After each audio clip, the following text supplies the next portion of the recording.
नमस्कार module 3 lesson 9 को आपण मानकु स्वागत। आज आमे गोटे बहुत ही गुरुत्वपूर्ण विषय उपरे कथा हेबा ओएनडीसी रे आरटीओ मैनेजमेंट। तेबे प्रस्तुत तो चलंतु आरंभ करिबा। अच्छा तेबे आसंतु आरंभरु आरंभ करिबा। एई आरटीओ जिनिसटा प्रकृत रे कोन? आरटीओ माने हला रिटर्न टू ओरिजिन। सीधा भाषा रे कहिले जेतेबेले आपणकर प्रोडक्ट बायर पाखकु डेलीवर न हेई सीधा आपणक पाखकु फेरी आसे, बस सेइटाई आरटीओ।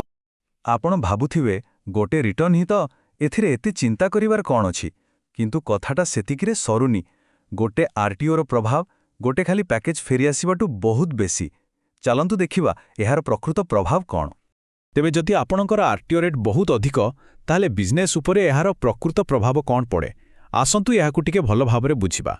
सबुठु प्रथम आउ सबुठु बड़ झटका हेला double shipping costs.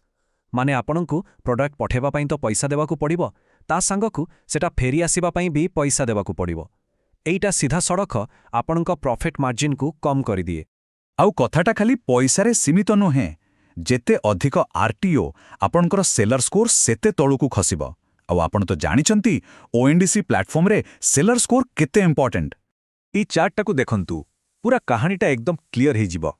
High RTO रु आरंभ हुए जहाँ आपणक सेलर स्कोर को कमेई दिए, आउ तापरे बायर एप्स रे आपणक प्रोडक्ट रो विजिबिलिटी भी कमी जाए, अर्थात आपणक पाखकु आगकु आउ नुआ ऑर्डर आसीबार संभावना कमी जिवो। तेबे चलंतु ए सबकु एकाठी करी देखिबा। आरटीओ माने हला फॉरवर्ड आउ रिटर्न शिपिंग कॉस्ट, पैकेजिंग रो बर्बादी, प्रोडक्ट डैमेज हेबार रिस्क, सेलर स्कोर तळकु खसिबा आउ बायर एप्स रे रैंकिंग भी कमी जिबा।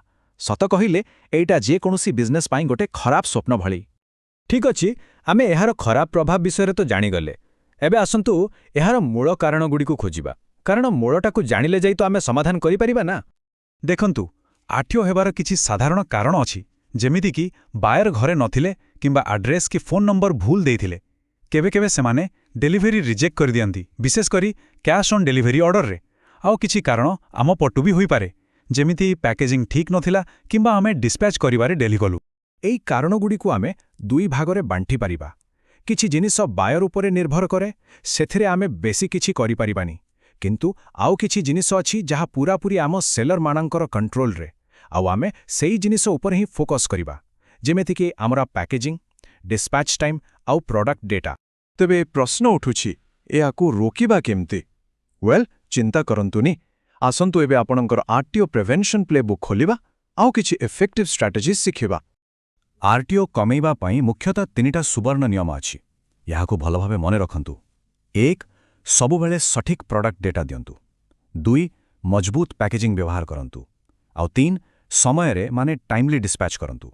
बास करेक्ट डेटा, स्ट्रांग पैकेजिंग आउ टाइमली डिस्पैच, एई तीनटा जिनिस आरटीओ को आपणकठु दूरे रखिबो। आउ गोटे कथा टिक्के सावधान, किछि प्रोडक्ट कैटेगरी अछि जोथरे आरटीओ हेबार चांस बहुत बेसी, जेमिति कि भांगा जाई पारुथिबा जिंस, बहुत बड़ साइज रो प्रोडक्ट्स, बेसी दाम रो सीओडी आइटम्स आउ शीघ्र नष्ट हो जाउथिबा खाद्य। एसबु जिंस पठेला बेले टिके एक्स्ट्रा केयर नेबाकू पड़िबो। चलंतु एबे शेषरे गोटे फाइनल चेकलिस्ट देखिनेबा, जहा आपणकु आरटीओ को कंट्रोल रे रखिबारे सबु बेले सहाय्य करिवो। एही कोन करिवे आउ कोन करिवे नाही लिस्टा को देखंतु। करिबा कथा हेला एसएलए भितरे डिस्पैच करंतु, स्टैंडर्ड पैकेजिंग व्यवहार करंतु आउ रियलिस्टिक डिलीवरी टाइमलाइन दियंतु। आउ जहा बिल्कुल करिवेनी डिस्पैच रे डेरी, दुर्बल पैकेजिंग, फेक डिस्काउंट्स देकी कस्टमरन को भुलेबा किंबा एमिति पिन कोड को ऑर्डर नेबा जोठी डिलीवरी करिबा कष्ट। जदि आजिरो एही पूरा आलोचनारू आपण केवल गोटिए कथा मने रखिबे, ताहाले सेटा हेउछि एइटा, low RTO equals to healthy ONDC business.